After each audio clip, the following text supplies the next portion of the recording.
Alors voilà. Qu'est-ce qui s'est produit? Eh bien voilà que ça ne déplut à quelques personnes.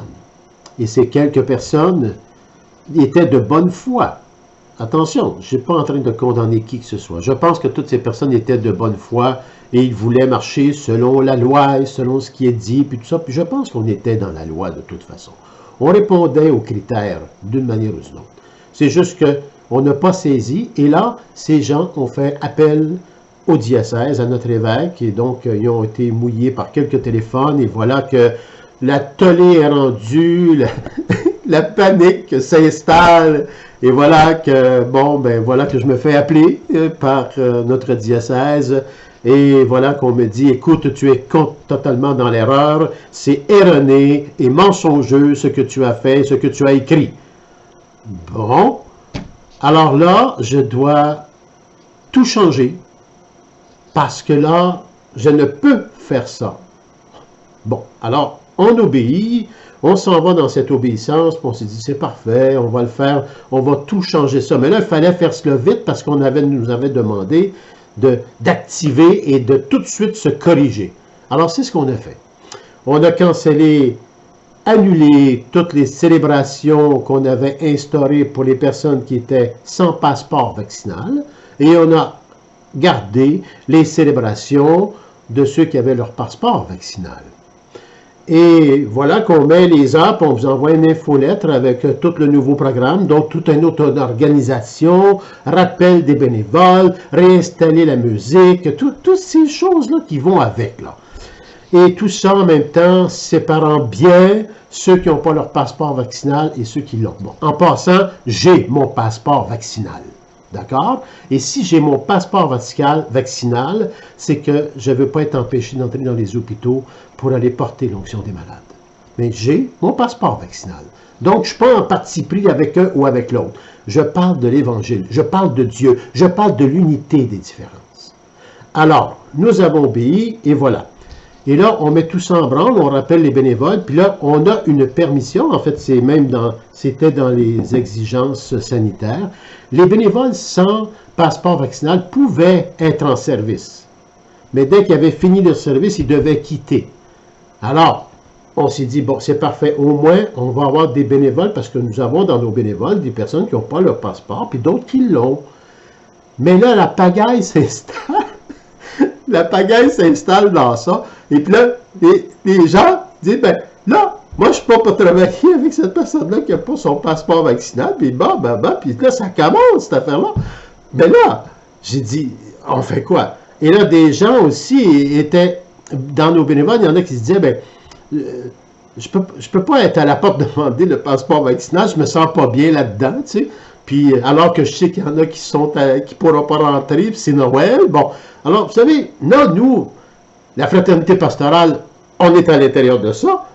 Puis là, on dit, mais on fait quoi avec ça? On est en train de mettre la bisbille, même à l'interne, avec nos bénévoles, nos fraternités.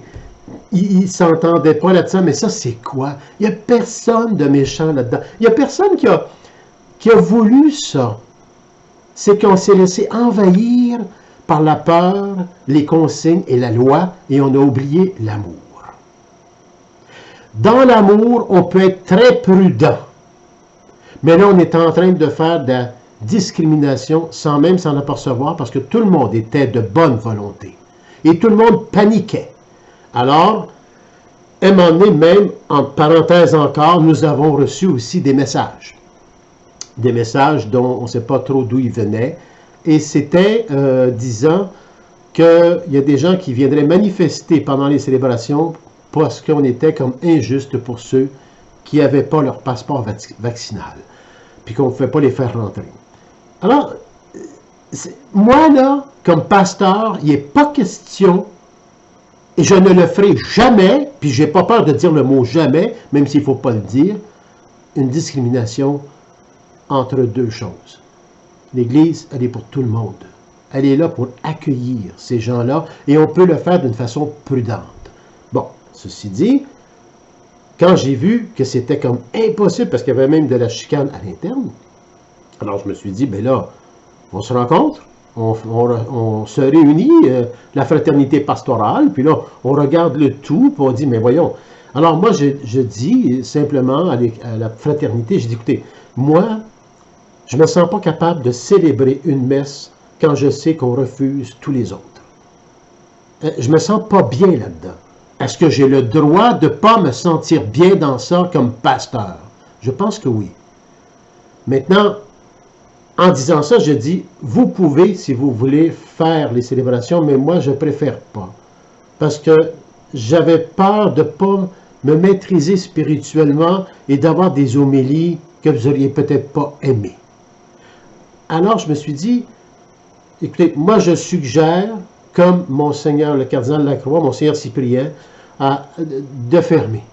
On va annuler toutes les célébrations, ainsi, on ne participera pas à la division, aux discriminations, et peut-être qu'on va empêcher une manifestation qui pourrait être très désagréable la veille de Noël.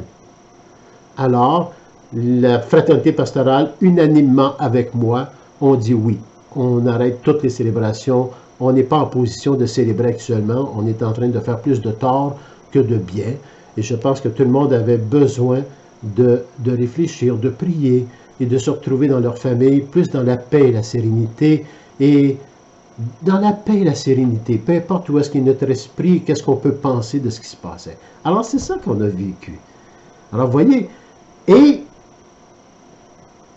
d'une façon pas extraordinaire, mais sans qu'on ait participé à quoi que ce soit là-dedans, parce qu'on n'a pas fait de scandale, on a été obéissant.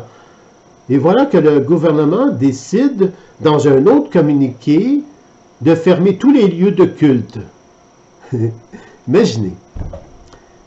Tout de suite après les fêtes, on ferme les lieux de culte. Alors, si on aurait vécu ça, comme on avait décidé, la fraternité pastorale, avec paix, sérénité, sans panique, puis tout ça, tout le monde aurait vécu un beau Noël à la paroisse Saint-Joseph de Chambly. Tout le monde. Pas une partie, tout le monde. Et après, ben, les lieux de culte auraient été fermés de toute façon.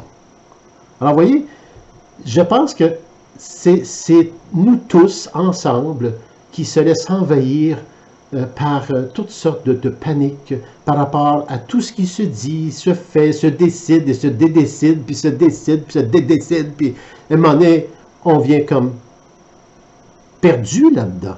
Et ça fait plus de peur que d'autres choses. Alors voilà ce qui est arrivé dans cette partie-là. Maintenant, il va y avoir une autre partie qui s'en vient. Une autre partie, parce que là, c'est sûr que les lieux de culte sont fermés, mais nous, qu'est-ce qu'on fait? Oh, il faut continuer, il faut continuer. Alors, je vous reviens tantôt avec une autre petite vidéo de ce que nous avons l'intention de mettre sur pied afin de maintenir le service spirituel. Parce que l'Église, il faut saisir ça. Dieu, Christ, pas Dieu, Dieu, oui, Dieu et son Fils unique, Jésus, le Christ. Il a bien dit, je ne suis pas de ce monde, je suis en ce monde. Et il est le fondateur de l'Église. Alors l'Église n'est pas de ce monde, elle est en ce monde.